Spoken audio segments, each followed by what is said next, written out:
So I want to talk about anxiety, and I'll probably take a couple different videos to, like, here just explain why we have it, why everybody and their brother seems to have it, and then in the future some different tips and ways to deal with it. So anxiety is a perfectly normal response. It's just like anger or sadness. It's very good, actually. If you're ever in a dangerous situation, anxiety is there to help you. And we've heard of people who've like lifted cars. Our adrenaline goes up. We are ready to fight, flight, or freeze. And it's really wonderful and would be bad if we didn't have it in those situations where we're in real danger. And recently people have been adding fawning, so fight, flight, freeze, or fawn, which is telling people anything that they need to hear in order to get them to calm down or leave you alone so that you can again feel safe. Okay, so that's the response in our body that is very good short term. So adrenaline, we have shallow breathing, our muscles are ready to run or fight somebody, we're on high alert, we get tunnel vision. All of these things happen like in an instant to keep you safe, and they're good. And it's a switch, it turns on, and then when you calm down, it's supposed to turn off. So what's happening with anxiety is it's turned on either way too much or it actually never turns off. And that's exhausting to your body, it's toxic to your body, it stops you from living the way that you want to live, and it stops you from ever being able to chill out, right? So the reason that we are stuck in that response is because we don't know how to access the tools to be able to deal with emotions and make ourselves feel safe again. And I'm going to talk about that in a little bit, that it's like we have this toolbox that we can access the tools to that our bodies actually have, but we don't use. So I'm going to talk about that. The other reason we have all this anxiety is because of so many choices. We have incredible freedom today.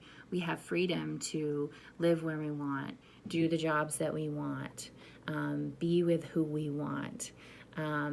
So many choices that can be really anxiety causing, because it used to be, 100 years ago or 200 years ago, you knew where you were going to live.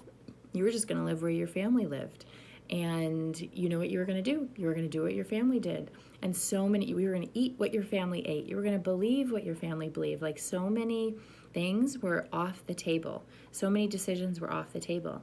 Now everything is on the table. What you eat, who you're with, where you live, what you do. You could do anything, which is almost maddening. There's a book called The Tyranny of Choice, because it's too much. It's too much, and it's causing anxiety. So what we need, again, is to access the tools in that toolbox that help us trust ourselves. When there's a million people telling you what you need to do, you need to trust that of all the decisions, you made the right one, and you don't have to be in anxiety second guessing it, thinking, oh my gosh, maybe I'm making the wrong choice, maybe I'm going in the wrong direction, maybe this isn't going to work out, maybe my whole life is going to be a failure because I don't know what choice to make, right?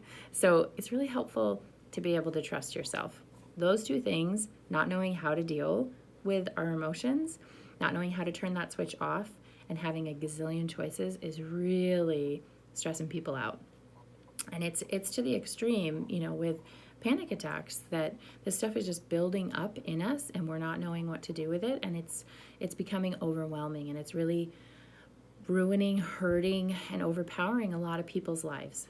So what do you do? And I mentioned before the toolbox. So your conscious runs 3% of your life. Your mind thinks, and it's running 3%. So if you imagine a toolbox with 100 tools, if you're only operating in your logical, reasoning, thinking mind, you only have access to 3 tools. And this is why we haven't been able to release the anxiety, is because those 3 tools aren't the greatest.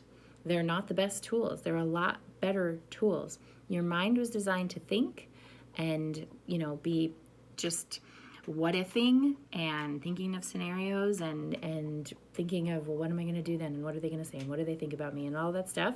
Just like your heart beats and your lungs breathe and your blood pumps, your mind thinks.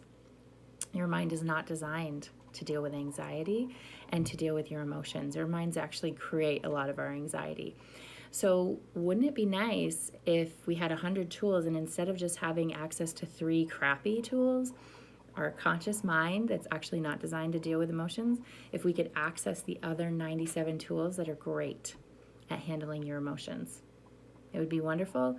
And that's what I do with clients. We access the subconscious. Your subconscious runs 97% of your life. And there's a ton of tools there. Your subconscious is great at dealing with anxiety, showing you where it's coming from. Your body, your intuition, your soul, your emotions. There's all this other stuff. And our bodies are phenomenal at dealing with emotions. They were designed to deal with emotions. But our culture just worships almost this thinking, logic, reasoning. That's the best thing to do. And if you're too emotional, then you're silly or foolish, or you need to shut that stuff off. You need to put that in a box and calm down. And we're not honoring our bodies and our emotions and honoring this part of us that's really good at processing emotions. And scientists now know when we actually do this, when we use these tools, it can take 2 or 3 or 5 minutes to process an emotion that your mind hasn't been able to process for years. So when I work with clients, that's what we do. We operate in this part of you that's amazing and efficient and good at handling anxiety or anger or sadness or grief or whatever it is, and using those tools. And I'm really excited because I think society is moving in this direction where we're not just in our brains and our minds all the time. Well, I won't say our brain, because our brain has all of this, but in the thinking part of our mind all of the time. And the other thing is using that to be able to trust your decisions. I work with people with self-trust. You make a decision, I'm going to marry them, I'm going to live there, I'm going to do that for a job. And at the end of the day, you just deal with your decision and you trust yourself, and you're not second guessing every little thing that you've ever done. So those are really important steps. So that's what I do when I work with clients. So if you're dealing with emotion, reach out to me. But I want to share one tool here, and then in later videos I'll share more tools and walk you through things. But one thing that's really helpful that you can do, and a way to connect with your subconscious anytime, is to ask questions and to really imagine it as its own entity. You can imagine anger as its own entity, or fear, or sadness. And in this case, we're going to imagine anxiety as its own entity that's part of you, and it's trying to keep you safe, right? And it's protecting. It's just doing it a little too much all the time. So start to ask questions. Grab a piece of paper and ask, why are you here? What are you doing? What are you keeping me safe from? How can I feel safe without feeling anxious? And start writing down the answers that come up. This is dealing with your subconscious. It's not the thinking, logicking that we normally do. Your thinking is just going to be giving you scenarios and saying, well, you should just do this, and you just need to do that, and why don't you do that, and it's silly that you think that. That's different than getting a piece of paper, writing down a question, and listening. Not thinking, listening to what comes up. That's a powerful tool of the subconscious that I'm just going to encourage you to use all the time. But get to know the anxiety, what it's doing, and ask a powerful question. How do I release this? How do I let this go? How can I feel better? How can I feel more peace? How can I feel calm? How can I turn you off? Anxiety, how can I turn you off? So start asking those questions, see what comes up. If you have any questions, let me know.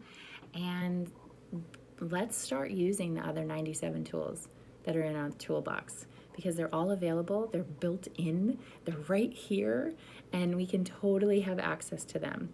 So like I said, I'll share a couple other videos about other little techniques that are pretty simple that can help release anxiety as well. And if you need any other help, this is what I do.